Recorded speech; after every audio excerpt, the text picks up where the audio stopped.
नमस्कार मंडळी, आज होळी आणि उद्या रंगपंचमी, तेव्हा काहीतरी गोड करायचं होतं, पण मी विचार केला होता बाहेरून घ्यायला सुद्धा।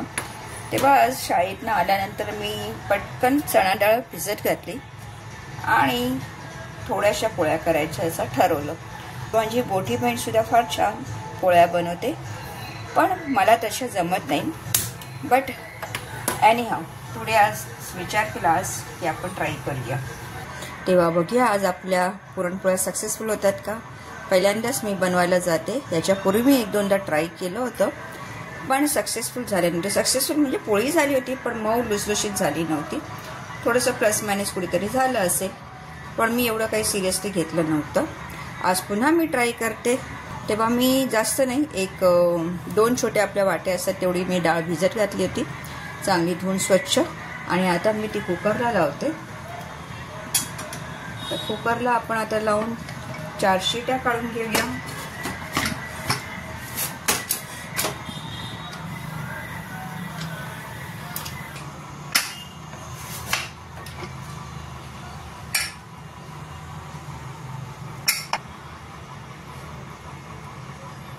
मस्त डाळ शिजली आपली, छान मस्त नरम झाली।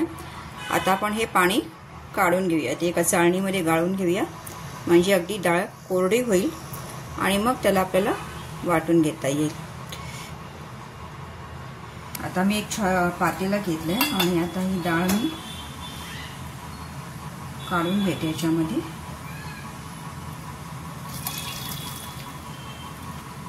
बघू शकाल मस्तपैकी डाळ शिजली आपली।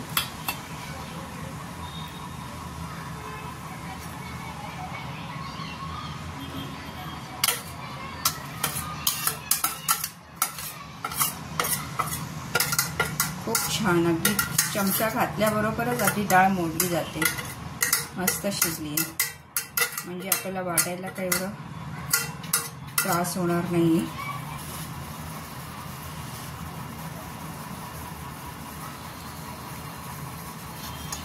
आता हे राहिलेल्या पाण्यामध्ये जर आपल्याला पाहिजे तर कटाची आमटी सुद्धा आपण करू शकतो। बघूया, मला कटाची आमटी काही एवढी आवडत नाही, तूप आणि पोळी हे जास्त मला आवडतं। थोडा वेळ आपण अशीच ठेवून देऊया ही, म्हणजे पूर्ण पाणी निथळून येईल।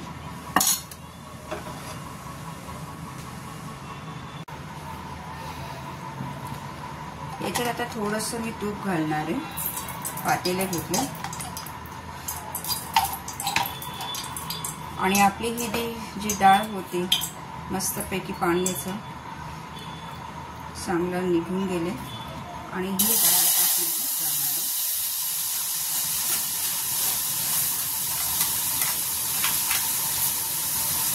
आमची आई श्रावण महिन्यात दर शुक्रवारी पुरण करायची।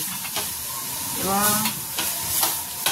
पुरण म्हणजे काय वेगळं नाही, आपण पुरणाच्या पोळीला जे पुरण लागतं तेच पुरण आता मी करते। आता डाळीला काही शिजवून घ्यायचं नाही, डाळ तर पूर्ण शिजलेली आहे। आता मी तुम्हाला जे दाखवते ते हा जो गूळ घेतलाय मी आता, आणि ही वाटी होती, तर ह्या 2 वाट्या मी डाळ घेतली होती, तर आता मी एवढंच 3 वाट्या मी गूळ घेणार आहे,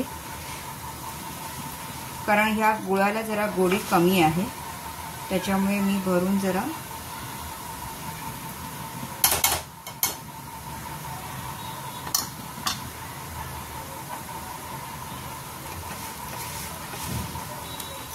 कारण पुरण हे परत आपल्या पुरणाच्या पोळीला म्हणजे अगदी कणकेच्या पिठामध्ये आपण भरणार आहोत, तेव्हा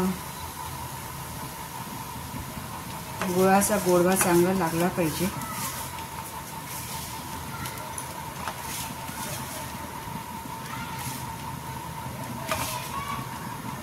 येस, हे 3 वाट्या मी आता गुळ घेतले, याला आता आपण मस्त शिजवून देऊया, एकजीव करून घेऊया।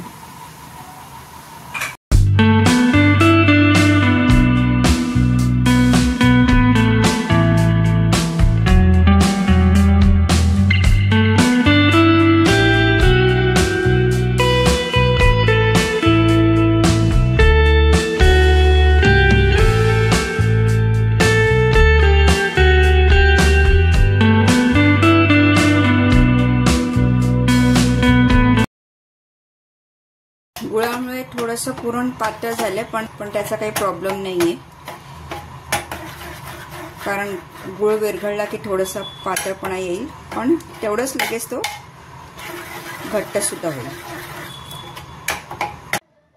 तर मंडळी उशीर होत होता आणि मला तेवढा वेळ नव्हता, म्हणून मी थोडा वेळ व्हिडिओ न करता त्याच्यामध्ये तुम्ही बघू शकाल की डाळ मस्तपैकी घट्ट झाली होती. ह्याला थोडंसं मला घट्टपणा यायला मी साखर घातली होती आणि वेलची पूड वगैरे सगळं घालून त्याच्यानंतर मी आता चाळण घेऊन चाळणीमध्ये ह्याला बारीक वाटून घेणार आहे.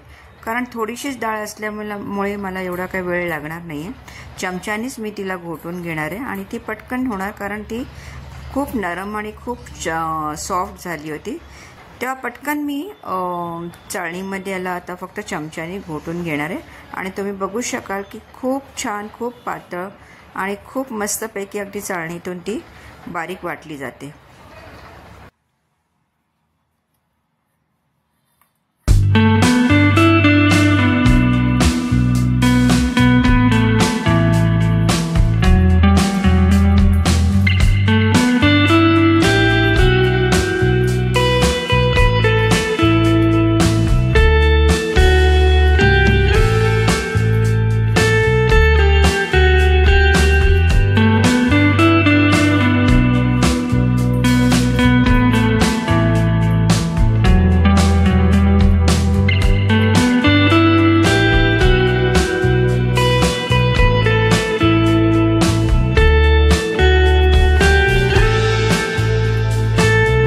मंडळी डाळ बारीक वाटून घेतल्यानंतर मी कणिक सुद्धा मळून घेतलं.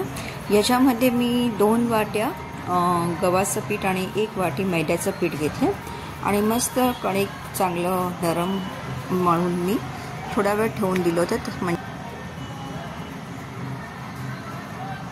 इथे मला पोळ्या लाटताना थोडंसं पोलपाटावर त्रास होतो. त्रास म्हणजे पोलपाटाला चिकटलं जातं पीठ, म्हणून मी चांगला सुती कपडा घेतला होता, तो ठेवला होता आणि थोडंसं मी पीठ लावून थोडंसं त्याला आपलं कणकेला मी वाटीचा थोडा आकार देऊ. त्याच्यामध्ये मी आता केलेलं पुरण मी आता त्याच्यामध्ये भरून त्याला हलक्या हाताने लाटणार आहे. तेव्हा बघूया, सगळ्या ब्रह्मांडातल्या देवांना नामस्मरण करून मी पोळीची सुरुवात केली आहे.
मंडळी मोजून मी 4च पोळ्या केल्या. त्या खूप छान पोळ्या झाल्या होत्या चवीला आणि दिसायलाही खूप सुंदर.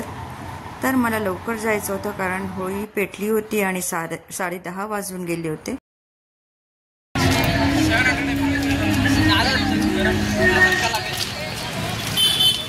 तर मंडळी बघू शकाल, होळी चांगली पेटली होती.